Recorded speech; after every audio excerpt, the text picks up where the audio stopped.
Hey guys, welcome back to my channel. So today I am excited. I am doing a foundation review for you guys. It has been a hot minute since I have done a foundation review. I definitely want to get back into doing review of different products that are coming out.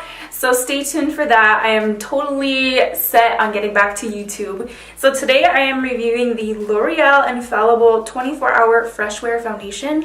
I am sure you guys have seen this all over social media. I know this has been a hot product and I'm a little bit late to the party, but I figured your girl would still do a review and let you guys know my thoughts and how this foundation worked out for me.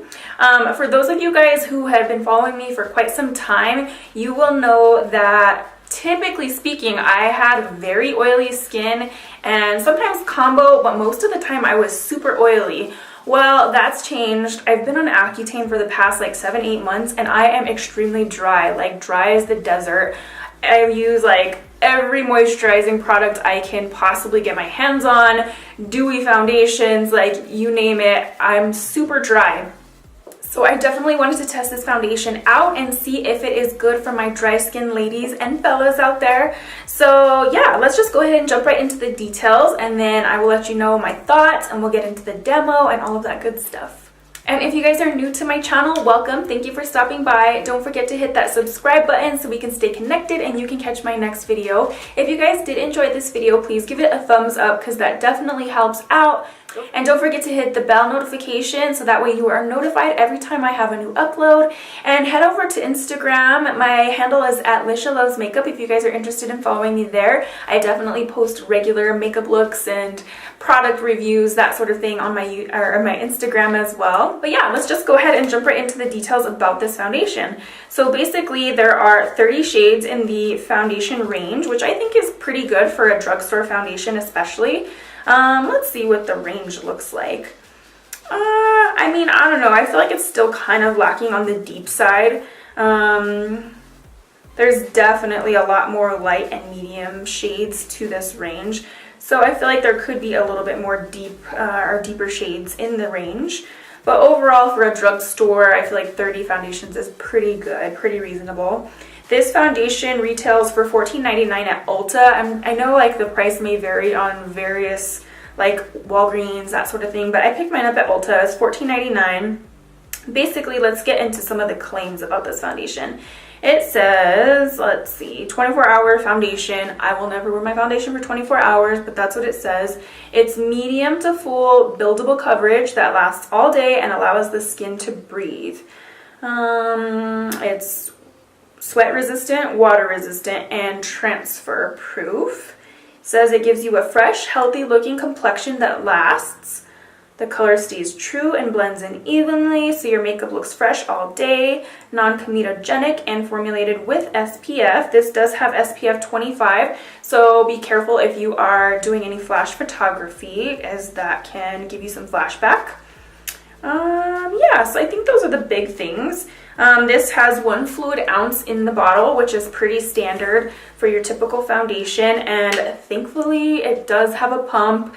I mean, yay for drugstore foundations with pumps. They're finally kind of picking up on the, I don't know, the trend, the want, the need. We all need a pump in our foundation. I feel like it makes life so much easier. And I'm in the shade Golden Beige 460, which I feel like is a pretty good match for me right now, especially I'm a little more fair. I may have to go up a shade in the summertime, definitely, because I typically get a lot more tanned. But I will also list my other shades down below in the description bar of prior foundations. I feel like it's a good kind of, I don't know, gives you like a good range of other foundations and kind of compare, especially if we're similar in skin tone. You can kind of see what I've used and compare other foundation shades to this one.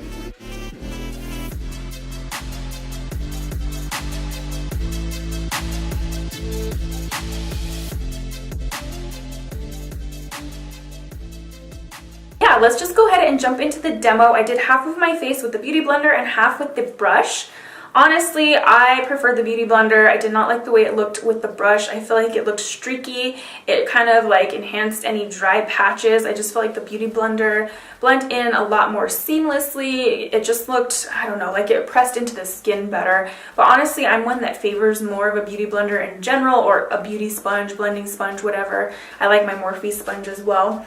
But I don't know, the brush just didn't work out for me. Personally, I like the application better with the Beauty Blender, and I feel like I still got a good coverage. I feel like this foundation is definitely medium to full coverage and buildable. I feel like with one layer, you definitely get medium coverage, but I did put on a second layer and it definitely builds up to a full coverage. Like, in all honesty, I feel like my skin looks very smooth. It is very, I don't want to say very matte because it's not like a flat matte, but it's not dewy by any means. And my skin, like I said, is like desert dry right now. But I feel like it looks really nice. Like, it doesn't look heavy. On parts of my face where I'm a little more dry, like around my nose and right here in my chin area, it does look a little dry, but not like super heavy or cakey. I feel like it has great coverage. It blended in super evenly. It doesn't feel heavy on the skin. Like, it feels very lightweight. So overall, I'm pretty happy with this foundation. I'm curious to see how it wears throughout the day. I've had it on now probably, oh goodness, what time did I do my makeup? Probably like around 12:30. It's 4 right now. I've been filming a bunch of videos and finally got on to reviewing this foundation. So I've had it on for almost 4 hours now. And sorry if the lighting keeps changing on this video. I'm filming with daylight right now with the natural lighting, and the sun is like starting to come down, so I may have to close my blinds. But yeah, anyways, I feel like my skin looks really good. I've had this on for 4 hours, like I said. The one thing that I did notice though is, like, when I was taking my photos, I felt like it was kind of like enhancing my smile lines, and I never have that problem with foundations. Like, I feel like it looks kind of dry, like where I smile, and kind of made my skin look, I don't know, weird. I don't know if it's just because it's like kind of matte, and I feel like it does kind of do this to your face, but yeah, I'm curious to see how it wears, you know, throughout the rest of the day. Hey guys, I just wanted to do a check-in with you guys. It is 8:54 now, so I've had this on probably for like a good 9 hours now. I think it was like 12 or 12:30 when I put on the foundation. So I have lipstick on my face. Looking at my skin up close, it wore really well. I get really dry, like right here around my mouth and nose, and it kind of broke up a little bit in that area, but in all honesty, like, I think every foundation that I wear, that tends to happen, but it looks really good. Like, it's still in place. It doesn't look like super heavy or cakey anywhere. My face does feel dry, like it stayed super matte. So honestly, I think people with like oily skin would probably enjoy this, but I mean, with my skin like as dry as it is, like, I mean, I feel like it looks fine. I don't really have anything bad to say about it. I feel like it wore really nicely, as far as like it didn't, a lot of times my makeup tends to wear off like in my chin area or around my mouth, and even like around my nose, I feel like it stayed pretty well. Yeah, overall I have nothing but good things to say about this foundation. I think it wore really nicely. Like I said, it feels pretty light on the skin. It does feel super matte, but again, my skin is like as dry as can be right now. But anyways, I hope this review was helpful for you guys. Let me know if you have any questions down below in the comments, and I will get back to you guys. Thank you so much for watching as always, and I will see you guys in my next video. Bye guys!